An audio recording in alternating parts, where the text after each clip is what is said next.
ठीक है, अब हम दूसरा बात करने वाले हैं। रेडी सब? सब रेडी? ठीक है,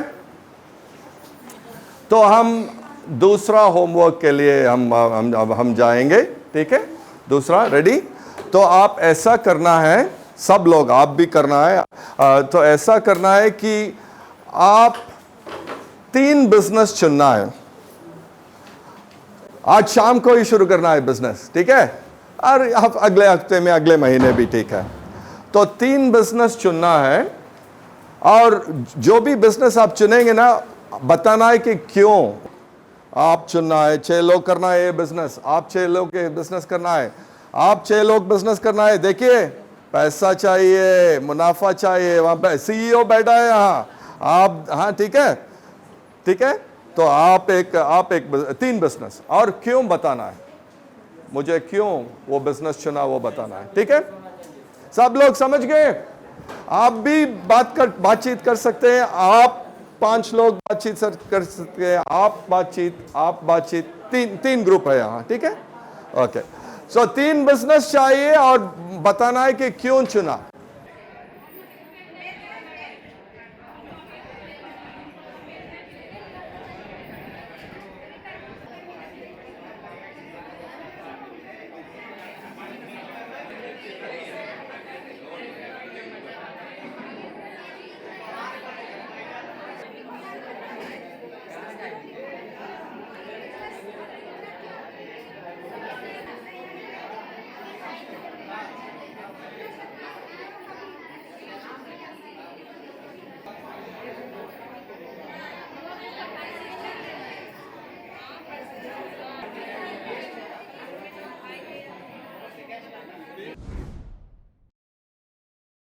जो बिजनेस आपको पहला है ना, वो बिजनेस बताइए और बताइए कि क्यों। पीछे सब लोग ठीक? हेलो, सब ठीक? Okay, very good. सो हम ऐसा करेंगे, इस बार जिनसे हम पहला नहीं सुना ना, उनसे हम शुरू करेंगे, ठीक है?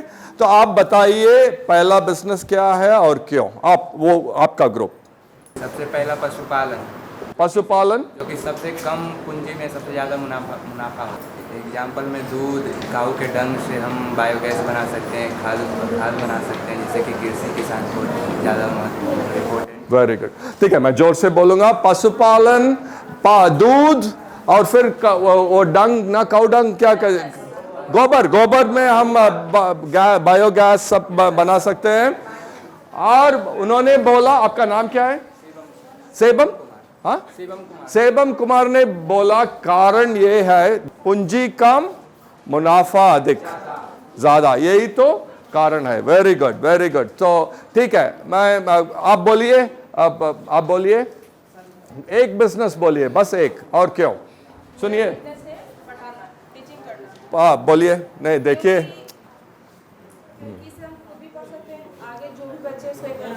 नहीं, प्लीज प्लीज। और जो भी मेरा जनरेशन अगर आने वाला, उसे भी ठीक से कर सकते हैं। ठीक है, तो आपका कारण है कि लोग को पढ़ा सकते हैं। हाँ, उससे पैसा भी आ सकता है। उससे पैसा भी आ सकता है, पैसा भी आ सकता है, जैसा आप मुझे आज पैसा देने वाले हैं। हाँ, करेक्ट ना? अच्छा, ठीक, मैं जीपे भी लेता हूँ, पेटीएम, जो भी है मैं लेता हूँ। हाँ, नो प्रॉब्लम, नो प्रॉब्लम। ठीक है, आप बताइए एक बिजनेस और क्यों। खेती, बोलिए क्यों। 1 मिनट, लोग देखिए, सब लोग खामोश, बोलिए क्यों, सुनिए। खेती यह जरूरी है कि उससे सभी लोग पलता है। मेरा खेती में कम मेहनत है और मुनाफा ज़्यादा है। खेती जैविक खाद से हमें साग सब्जी उगाते हैं, तो घरेलू साग सब्जी खाने में बहुत मदद करता है। वेरी गुड, बहुत अच्छी बात, सब लोग, बहुत अच्छी बात, थैंक यू। देखिए, ये कारण से समुदाय को भी अच्छा फायदा है, बहुत अच्छी बात है।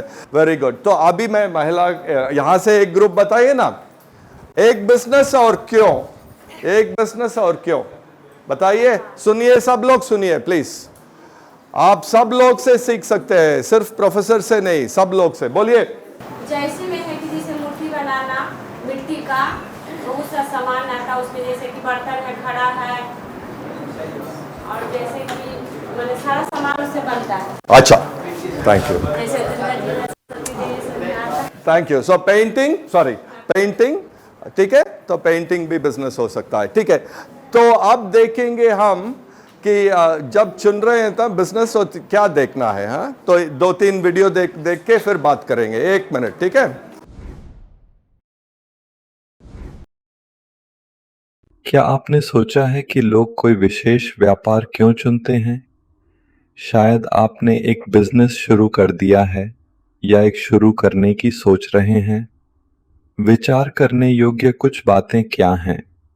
आपको निर्णय के बारे में कैसे जानना चाहिए और आपको कोई विशेष व्यापार क्यों चुनना चाहिए? विचार करने के लिए बहुत सी बातें हैं।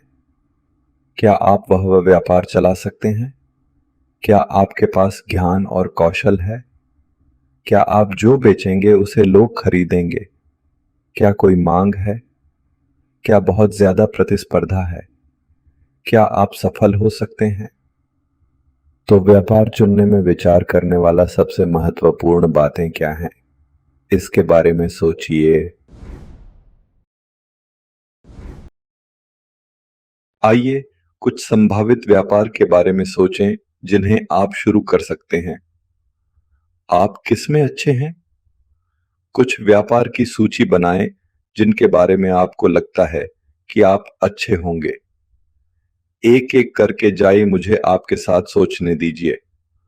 उदाहरण के लिए, मुझे लगता है कि मैं मोबाइल फोन की मरम्मत करने में अच्छा होता।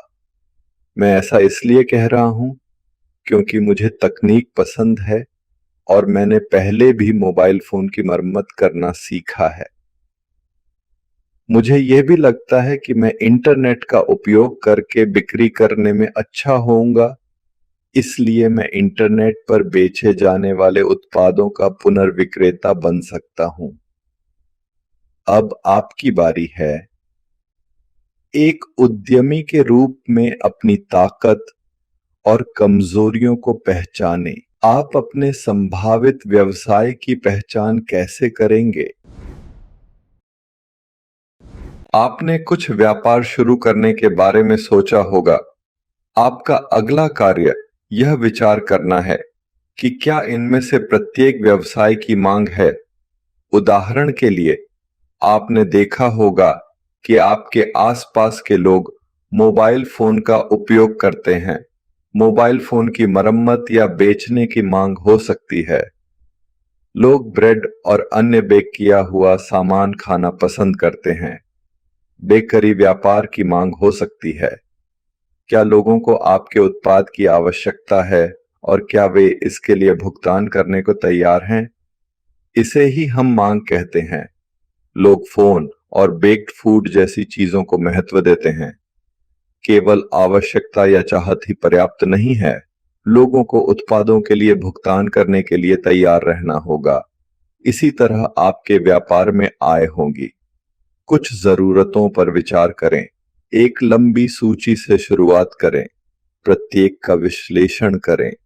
क्या इन जरूरतों की कोई मांग है? क्या आप अपनी ताकत और कमजोरियों के आधार पर उत्पाद पेश करने में सक्षम हैं?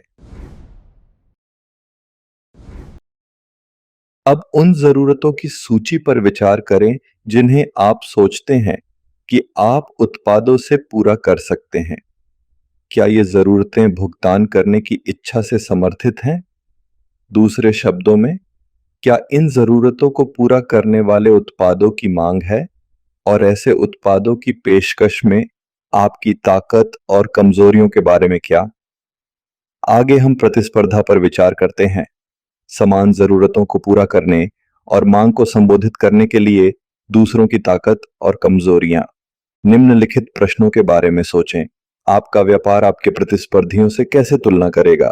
प्रत्येक आवश्यकता के लिए कुछ प्रतिस्पर्धियों की सूची बनाएं।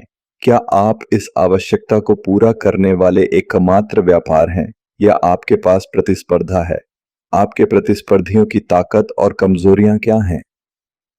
क्या आप अपने प्रतिस्पर्धियों की तुलना में उपभोक्ताओं की आवश्यकताओं को बेहतर ढंग से पूरा कर सकते हैं? कैसे? उदाहरण के लिए, यदि आपकी प्रतिस्पर्धी एक बड़ी कंपनी है तो हो सकता है कि आप डिलीवरी प्रदान कर सकें और ग्राहकों को बेहतर सेवा दे सकें, क्योंकि आप अपने समुदाय को जानते हैं। ठीक है, तो 3 बात है, मांग, आपका जो ताकत और कमजोरी, प्रतिस्पर्धा उनका क्या कमजोरी है और ताकत है, ये 3 बात है।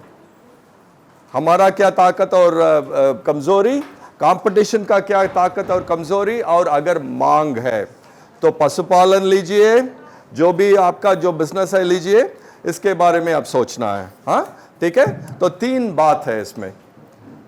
ऐसा ही हम करते हैं कि जो भी बात है आपसे आता है, उससे हम ऐसा जो वीडियो दिखाते हैं, लेकिन वीडियो में शिक्षा नहीं है, आप जो चर्चा कर रहे हैं उसी में शिक्षा है। यही हमारा जो अप्रोच है। अगर मेरे पास स्टूडेंट्स, यूनिवर्सिटी स्टूडेंट्स है, ऐसा ही करता हूं।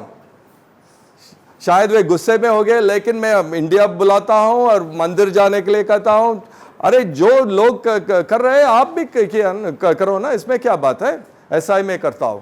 वापस बस आने के बाद मैं कुछ नहीं कहता हूं, मुझे कुछ उनसे ज्यादा मालूम नहीं है। वो भी सीख सकता है, सिखा सकता है। यही मेरा वो बॉटम अप फिलॉसफी है। जो भी मैं करता हूं ऐसा ही करता हूं। एनजीओ चलाता हूं तो ऐसा, शिक्षा ऐसा, जो भी करता हूं। देखिए ना, वहां से स्टूडेंट्स यहां आके फिर प्रोडक्ट बनाते हैं। जिनका इनकम कम है, जो गरीब है, उनके बारे में समझने के बाद प्रोडक्ट बनाते हैं, उत्पाद बनाते हैं। तो यही हमारा अप्रोच है, यही आप देख रहे हैं। ठीक है, तो अब हम ऐसा करने वाले हैं कि जो यहाँ स्टूडेंट्स है ना, उनको एक एक्सरसाइज देने वाला हूँ। तो सब लोग के पास एक शीट पेपर चाहिए और एक पेन चाहिए। सब लोग अकेला सब लोग के पास चाहिए। तो हो सकता है पेन और पेपर सब लोग को चाहिए। सब लोग के पास पेन है कि नहीं? नहीं है, ठीक है। ऐसा करने वाले आप, अभी आने वाला है पेन और पेपर, लेकिन ध्यान से सुनिए। पेपर पेन सबको एक पेपर और एक पेन, ठीक है। और अगर पेन नहीं है तो जो आसपास में उनसे लीजिए, ठीक है। तो ऐसा करने वाला है हम। अब तक हमने सोचा कि बिजनेस के बारे में हम बात कर रहे हैं, हाँ, ठीक है। तो मैं आपसे पूछ रहा हूं, आप तो छात्र हैं, तो आपके यहाँ मैं क्यों ऐसा पूछ रहा हूं कि बिजनेस के बारे में क्यों पूछ रहा हूं? इससे आपको क्या फायदा है? क्या फायदा है आपको? हाँ, बोलिए, क्या फायदा है बिजनेस के बारे में जानने से? छात्र को क्या फायदा? आप तो डिग्री लेने वाले हैं, कुछ फायदा है? बोलिए, अब बोलिए। जो मैं फिर से बोलूंगा, आप बोलिए। पढ़ाई कोई भी करता है तो आगे कुछ कमाने के लिए, पैसे के लिए पढ़ाई करता है, ठीक है। हाँ, जीवन यापन के लिए बिजनेस करना भी पड़ेगा। ठीक है। जो भी पढ़ाई आप करने वाले हैं, उसके बाद अगर आप बिजनेस भी चला सकते हैं ना। एक तरफ से नौकरी हो सकता है, लेकिन बिजनेस भी हो सकता है ना। तो वो तो एक कारण है। कोई और कारण है? सर, आप पूछ रहे हैं कि शिक्षा के बारे में, तो शिक्षा में है कि अगर हम पढ़े रहेंगे तो कभी भी हम अपना पैर पर खड़ा हो सकते हैं, या बिजनेस हो या तो हम लोग का नौकरी हो। हर चीज में हम अगर पढ़े रहें, शिक्षित रहेंगे तो हमेशा भी हम खड़ा हो सकते हैं। बहुत बढ़िया। आपका नाम क्या है? चांदनी देवी सीएम है। अच्छा, वेरी गुड। तो आपने सुना, देख के पढ़ाई इतना मुख्य है ना। तो वो तो एक कारण है। जो भी हम डिग्री लेते हैं, देखिए ना, मेरा तो आईआईटी में मैकेनिकल इंजीनियरिंग डिग्री था, मैं तो कर रहा हूँ बिजनेस में प्रोफेसर हूँ। हाँ, तो जो कुछ भी हो सकता है ना। तो एक तो वो कारण है। एक और कारण है, मैंने कहा क्या, 3 बात है। मेरा क्या कमजोरी है, मेरा क्या ताकत है, फिर कंपटीशन, हाँ, उनका क्या कमजोरी है, उनका क्या ताकत है, और फिर मांग, डिमांड, ठीक है।